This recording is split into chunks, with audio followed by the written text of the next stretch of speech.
शांति। सभी बीके भाई बहनों को मेरा नमस्ते।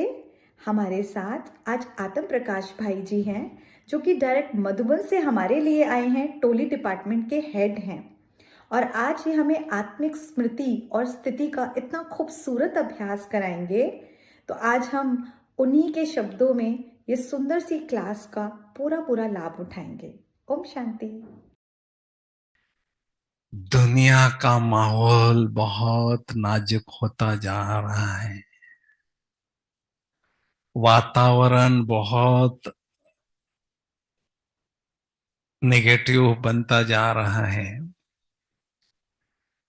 ऐसे नेगेटिव और नाजुक वातावरण में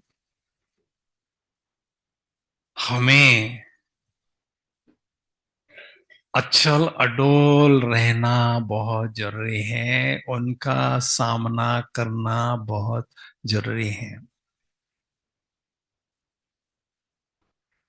उसके लिए आवश्यकता है पावरफुल स्थिति को बनाने की।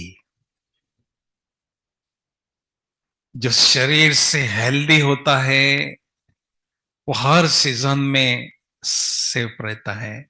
कितने भी ठंडी हो, कितने भी बारिश हो, कितनी भी गर्मी हो, हर मौसम का वो सामना कर सकता है क्योंकि हेल्दी है शरीर से।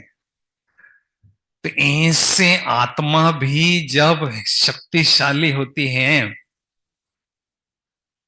तो समस्या कैसे भी हो, बातें कैसी भी हो, उनका सामना करते हुए अचल अडोल स्थिति बनाने में वो सफल होते हैं।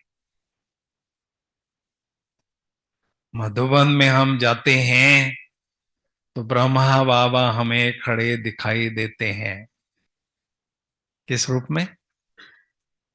शांति स्तंभ के रूप में, है ना डॉक्टर जी? बाबा गए नहीं, बाबा हमारे बीच में खड़े हैं। शांति स्तंभ के रूप में। स्तंभ अर्थात बहुत ऊंची स्थिति और स्तंभ अर्थात अचल अडोल स्थिति। ये ब्रह्मा बाबा की यादगार है। शेर का बच्चा शेर होता है, अमीर का बच्चा अमीर होता है। तो मेरे बाप की स्थिति इतनी ऊंची है तो मुझे भी, बोलो ना, मुझे भी ऐसी बनानी है ताकि जो भी समस्या आने वाली है वो हमें हलचल में न लाए। स्थिति मुझे मजबूत बनाना है। लिखो, स्लोगन लिखो, आपके काम की बात है। हमेशा हमें एक स्लोगन याद रखना है।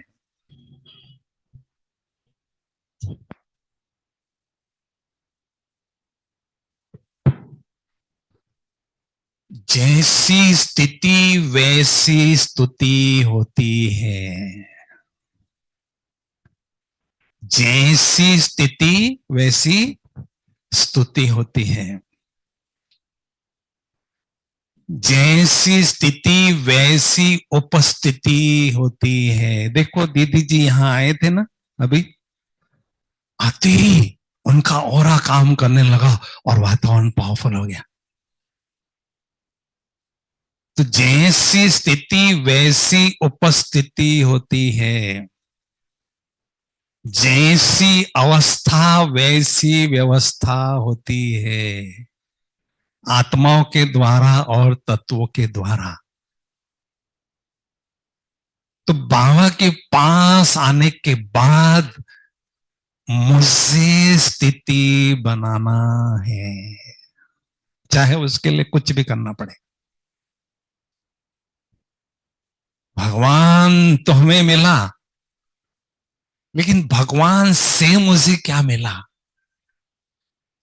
ये अपने से पूछते जाना है बार बार। स्थिति बनाने में सफल हुआ तो समझ लो आपने भगवान से बहुत कुछ पा लिया, ऐसा आपका दिल कहेगा। ठीक है भाई। स्थिति बनाने में सफल नहीं हुए समझो, मान लीजिए, तो कहेंगे भगवान तो मुझे मिला था, लेकिन जो मैंने पाना था वो नहीं पाया, ऐसा आवाज आएगा। तो स्थिति बनाना सभी चाहते हैं, लेकिन उसमें हमें सफलता पूर्वक स्थिति ऐसी अचल अडोल बनाना है, उसका सीक्रेट क्या है? हर क्षेत्र में कोई बहुत ऊंचाइयों को छूना चाहता है तो उसका सीक्रेट होता है, उसके बिना नहीं ऊपर ऊंचाइयों को छूता है। तो ऐसी श्रेष्ठ स्थिति बनाना है तो उसका सीक्रेट क्या है, वो मैं आपके सामने रखना चाहूंगा।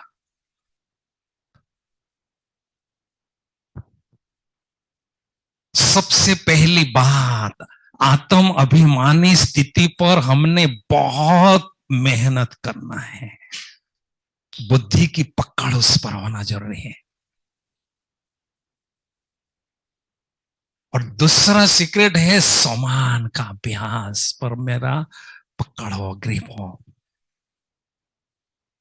ये दोनों बातों पर अगर आपकी पकड़ है तो दुनिया की कोई ताकत नहीं है जो आपको हलचल में लाए, कोई नहीं ला सकता है।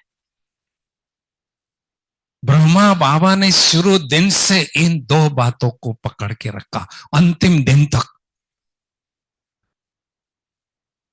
आत्मा का अभ्यास घोटते घोटते घोटते अंतिम दिन तक मेंटेन किया, और समान शुरू दिन से लेकर अंतिम दिन तक अभ्यास में लाया, तब इतनी ऊंची स्थिति बनाने में सफल हुए।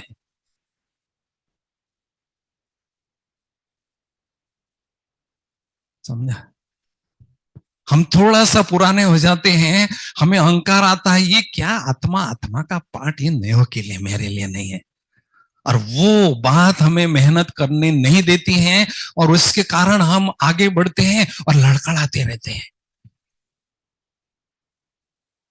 तो सबसे पहले हमें क्या करना है, आत्मा को पक्का करना है, घोट घोट के, रट रट के, कुट कुट के इसको पक्का करना है। यही पहला पार्ट, यही अंतिम पार्ट, और यही सबसे महत्वपूर्ण पार्ट। इस बात को हमने रियलाइज करना है। ब्राह्मण संसार में वही आत्माएं चमक रही हैं जिसने इस पर मेहनत की है। ठीक है, लिखो। जब समझते हैं आत्मा तो पापों का होता है खात्मा। जब समझते हैं काया तो आ जाती है माया। जब समझते हैं ज्योति तो माया भाग जाती है। तो ये काया माया की प्रॉपर्टी है, ये आत्मा ईश्वर की प्रॉपर्टी है। आत्मा समझती ईश्वर की याद आती है।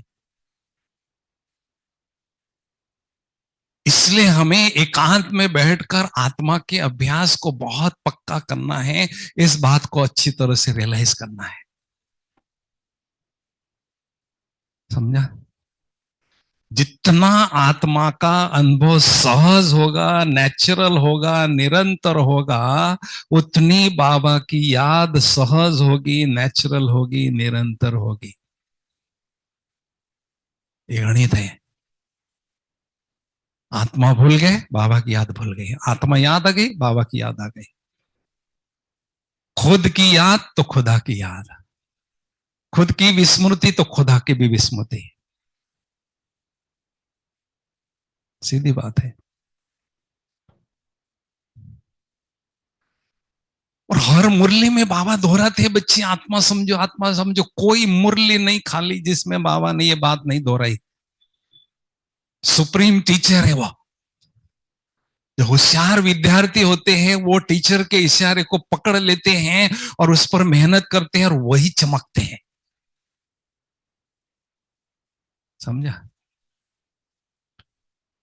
इसलिए हमें आत्म अभिमानी स्थिति का विधि पूर्वक अभ्यास करना है। विधि पूर्वक कह रहा हूं मैं, विधि पूर्वक करेंगे तो सिद्धियां आपको मिलेगी। जो आत्मा के गुण, जो आत्मा की शक्तियां, वो अनुभव होगी।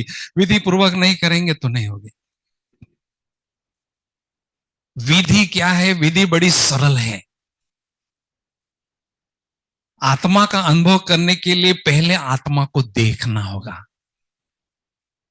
आत्मा की आंख से ही आत्मा को देखना होगा, फिर उसमें स्थित होकर उसके गुणों को अनुभव करना होगा।